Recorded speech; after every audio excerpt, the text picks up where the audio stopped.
Bonjour à tous, bienvenue sur notre blog, je m'appelle Raphaël et dans quelques instants je vais interviewer la personne qui me semble responsable de la pose du terrain synthétique pour notre terrain de football.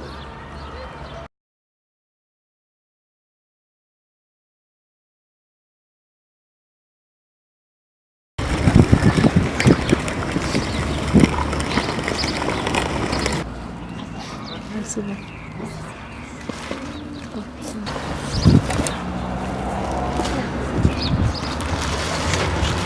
Voilà. T'as vu, c'est là qu'il faut appuyer, d'accord? Là, on est bien. Hein, alors on mettra à droite. On y va.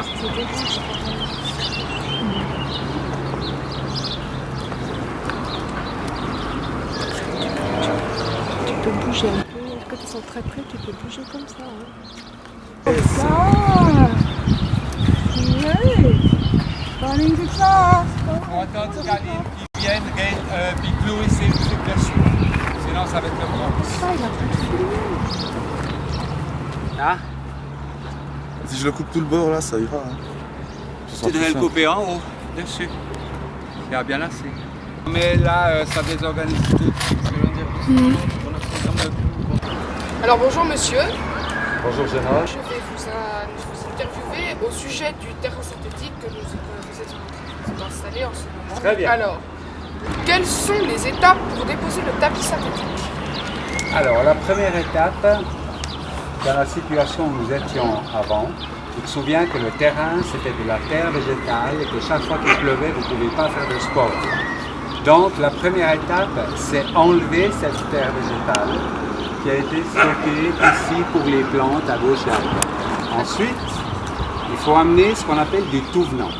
Et le tout venant, c'est ce gravier blanc que tu trouves, comme également comme coffre sous les routes, sous le bitume. Partout où ils font des travaux, tu trouveras toujours ce coffre de tout venant. Et ce coffre de tout venant est là pour assurer une stabilité, que le terrain ne s'affaisse pas, et également une perméabilité. Ça veut dire que l'eau de la pluie passe à travers le tout venant et qu'elle ne stagne pas sur le terrain. Alors ça, c'est les travaux préparatoires que l'entreprise de paysagistes qui était là la semaine passée ont effectués. Pour notre revêtement, il est encore important de constituer une tranchée sur tout le périmètre, car toutes les chutes qui dépassent du tapis vont être enfouies dans le terrain, tout simplement. Lorsqu'on travaille sur du bitume, on n'enfouit pas les chutes, par contre on les colle sur le bitume. Où sont fabriqués les rouleaux du terrain?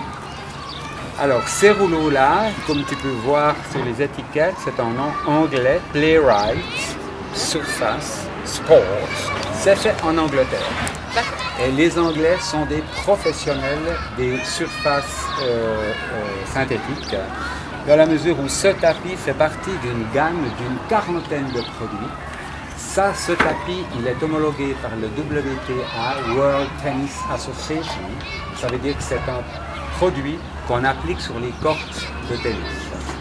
Et chaque revêtement de tennis, quand il est approuvé par l'association, on veut savoir si c'est une surface lente, rapide, moyenne. Et celui-là est classé dans moyen lent. C'est une surface moyenne lente pour le tennis. Pourquoi nous, on utilise ce produit-là plutôt que du gazon synthétique? On pose beaucoup de gazon synthétique, mais pour un terrain multisport comme celui-là, le gazon synthétique ne se prête pas. Parce que si vous voulez faire du basket, vous devez avoir une qualité de rebond du ballon. Or, le gazon synthétique va absorber le choc et vous pourrez faire du foot, vous pourrez courir dessus, mais si tout d'un coup vous voulez faire du basket, vous ne pourrez pas le faire. C'est la raison pour laquelle, pour les multisports, on choisit toujours ce type de revêtement. Alors, la matière, c'est du polypropylène, mais ça ne veut pas dire grand-chose. C'est une matière synthétique, mais qui a comme particularité d'être bonne pour l'environnement. Ça veut dire pas nocif pour l'environnement. C'est un produit qui ne se dégrade pas, qui ne laisse pas partir des métabolites dans le sol.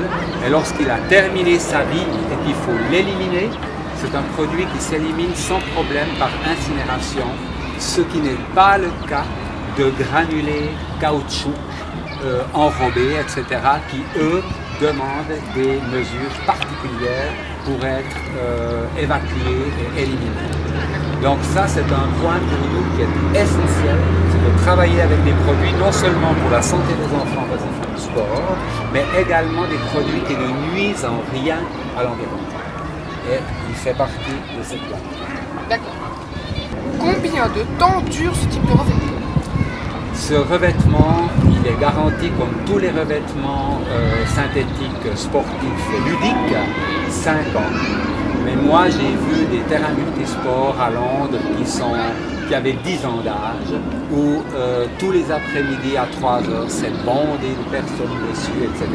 Donc, c'est des terrains qui sont extrêmement résistants. Maintenant, ce que j'ai oublié de te dire, c'est que quand on aura terminé la pause et qu'on aura collé ces bandes, il vient du sable de quartz sur ce terrain. On va disperser du sable qu'on ne voit pas parce que le sable va rentrer dans les fibres, mais c'est ce sable qui va le protéger de l'usure et garantir justement une longévité au revêtement. Y a-t-il des précautions à prendre pour les utilisateurs?